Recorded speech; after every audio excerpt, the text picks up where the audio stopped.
hope that you're not scared. I hope that you didn't see the title of this video and start clicking out, because we need to talk about it. Okay. So maybe it's not so scary, but this is something that has always terrified me, talking about money with my spouse. Ooh, it's something that I always avoided. This is coming to you from someone who is bad with money. I'm not a super like spreadsheet budgeter. I'm just not very good with money. I think that I have a lot of good perspective to share with you guys because I do come from that place where I'm not super awesome with money. So Brian and I don't know, he is a saver. He is so, I don't want to say frugal because I don't feel like that's a nice word, but I feel like he's really conservative with his money, and he spends it on things that he thinks he can get the most value for his money. And then there's me, and I like to spend my money on things that are important to me or have emotional value. And sometimes I will pay a little bit more just because I like something. So for example, if I see a shirt at Target, I'm probably just gonna buy it because I like it. I'm not necessarily gonna shop around for the best deal because I just like the shirt. I have always really just liked the things that I like, and I'm not really like very good at saving money. So when Brian went to my dad to ask him or like check in with him to, you know, tell him he was going to propose, that was their concern, and that's what they said. They said, you know, money is gonna be an issue for you guys, so make sure that you talk about it, that kind of thing. So because we come from such a different place, money has always been really tough for us. We've had a lot of arguments about money. There's been a lot of avoiding talking about money, but right now I feel like we are in a really good place, and I feel like I have some really good tips that I can share with you guys. So here are my tips for getting on the same page about finances with your spouse. So my first tip about finances with your spouse is honesty. Okay, so I'm gonna give you like all of my real talk, all of my confessions right now. So there were days, not too long ago, when I used to put money away in my personal account and not let Brian have access to it. We have always had, you know, a together account and then two separate accounts, and that's something that works for us.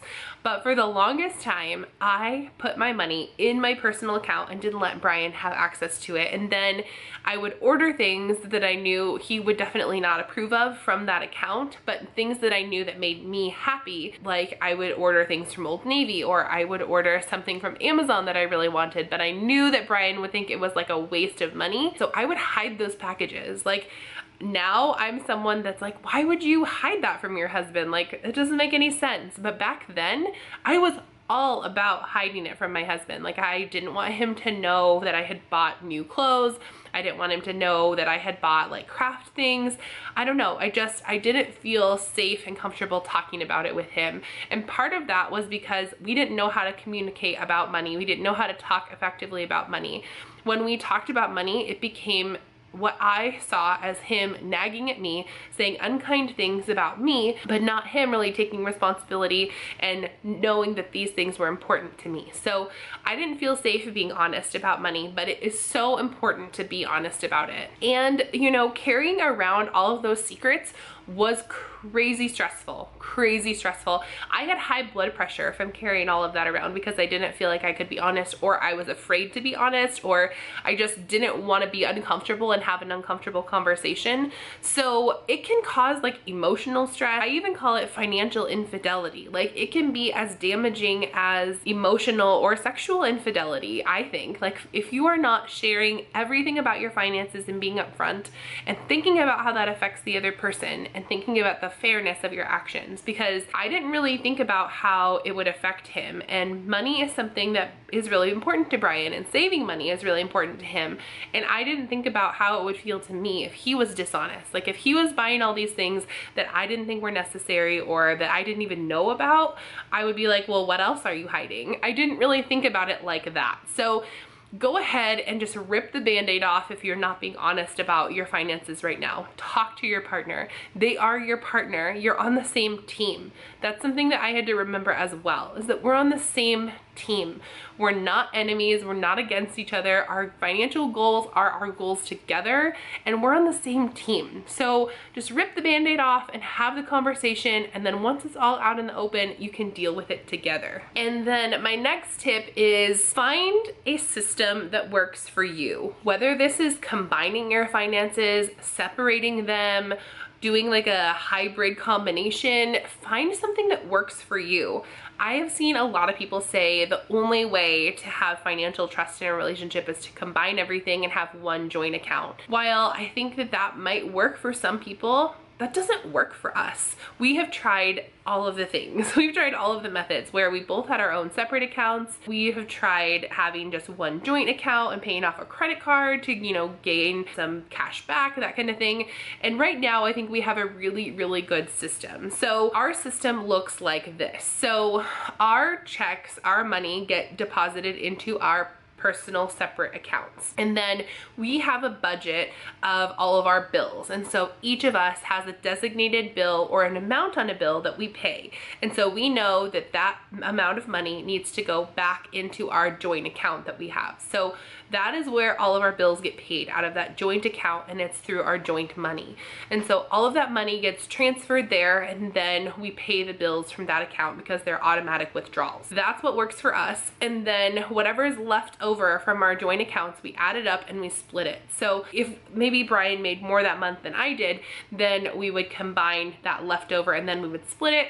And then that is our money to do with what we need. And then when we're talking about, you know, family activities, we also in our budget have a category where we just kind of add it up with all of the bills, where we have, you know, a designated amount comes out for date nights, a designated amount comes out for family fun time, and then a designated amount also comes out for our savings. So all of that goes into that bill lump sum that we transfer in the beginning. And this system is really working well for us, and it feels good. It feels good to kind of take control of our finances and work on it together. There are no secrets, there's no frustration, and it works really, really well for us. So this is a system that works for us. You can take it and modify it, feel free to do that, or you can just find one that works well on your own. I recommend Dave Ramsey. He's got a lot of ideas about finances and really good tips and really good steps to taking back your control of your finances, but just make sure that you have a system that works well for you. The next one is to do your budget together. So if you have a monthly budget or an annual budget, or however you are going to do it, a weekly budget even if that's what you're gonna do,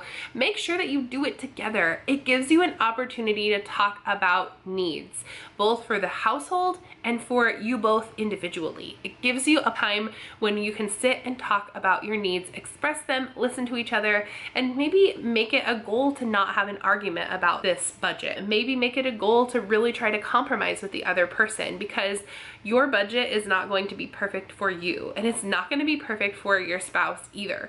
So it's going to be somewhere in the middle to make the most of your money and to make everyone as happy as possible. And that's what compromise is.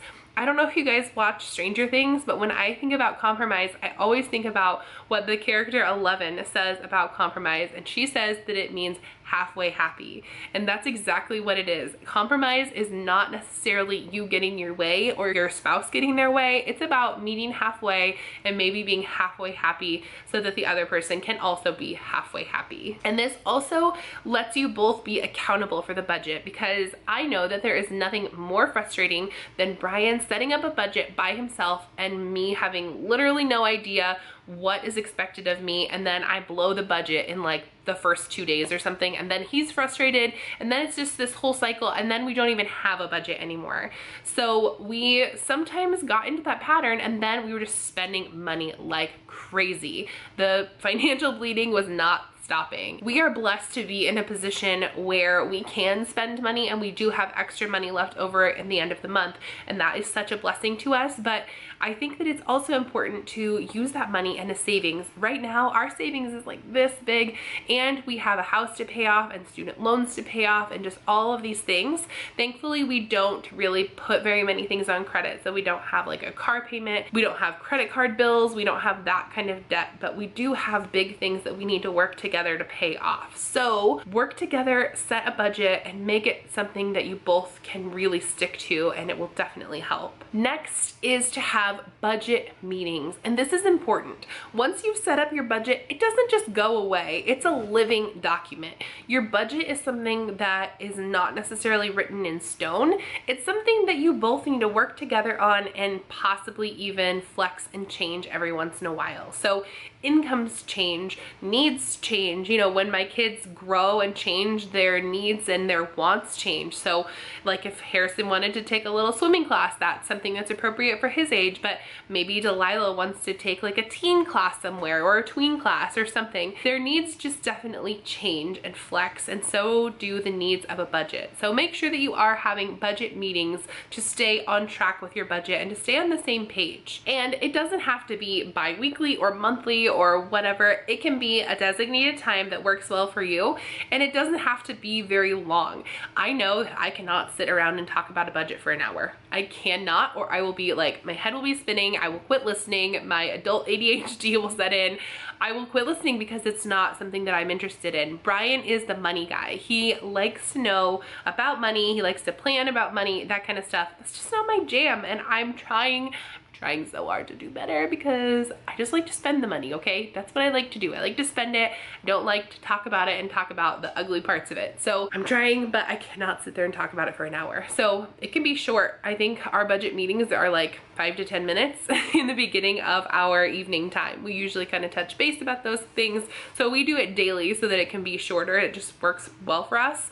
But yours can be as often or as infrequent as you want it to be. But definitely make sure you're checking in about your budget and keep it as a living document. And then you need to set short and long-term financial goals. So if you don't have financial goals, stop watching this video, call your spouse or your husband or whoever you were with, call them right now and set some financial goals if you don't have them. They're very important to keep you on track with your budget, because if you have a budget but you don't have anything that you are necessarily trying to work for, what's the point? Like if you're saving but there's not like a savings goal in mind, what's the point? You know, it doesn't help anything. So maybe you want to save a certain amount for this year and you want to make sure that you have that amount in your savings so that you have a rainy day fund should anything happen. Maybe you want to save for a fun trip. I know that when Delilah turns 13, we really want to take her to Disneyland. That's something she really, really wants to do, and Harrison will be old enough at that time. So that's a trip that we're saving for, but it's not something that we can just book right now because, you know, you have plane expenses and hotel expenses and then, you know, Disney park admission. There's a lot that goes into that, and so it takes a while to save for it. So while she's only 10 right now and we have 3 years, that's something as a long-term savings goal that we're working on. Maybe another goal that you have is to pay off a certain amount of your house, or to pay this much extra on your house so that you aren't paying as much interest. There are lots and lots of financial goals that you can set, but make sure that you are setting them because they're so important to incorporate with your budget to make that budget work for you. And then the last tip that I have is to stay positive. Some months can be really, you know, draining with your budget if you have a lot of expenses and there's not much left over and you're just kind of bummed that maybe there's not a lot of fun money left over or money to do things with the kids and you're just trying to be creative and keep them happy. It can be a lot. So just remember to stay positive and to remember that you are both working on this budget thing together and you're both working to get to be in a better place. So it's hard sometimes, and I understand that it's hard, but stay positive in every aspect of it. Stay positive in the conversations that you're having. Stay positive when you're listening to your spouse. Remember that they are not your enemy and that you are working on this together. And just remember that they always have your best interests at heart and that you're on the same team. Just try to keep everything as positive as possible.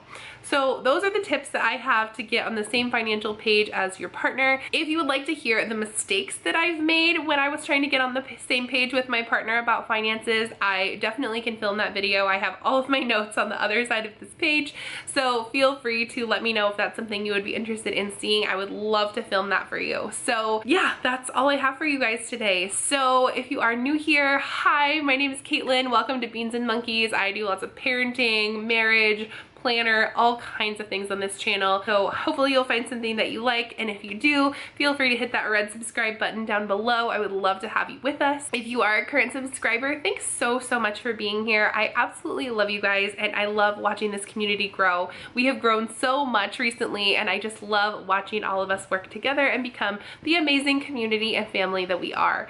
But if you are subscribed, make sure that you hit your bell notification next to your subscribe button, because I've been hearing from a lot of you guys that my videos are not showing up in your subscription boxes. So if you want to know when my new content is coming out, make sure that you have that bell notification turned on. And you can find me over on Facebook, Instagram, and Twitter. If you'd like to find me on other social media, that would be great. I would love to connect with you there too. And by the way, you guys, have fun today.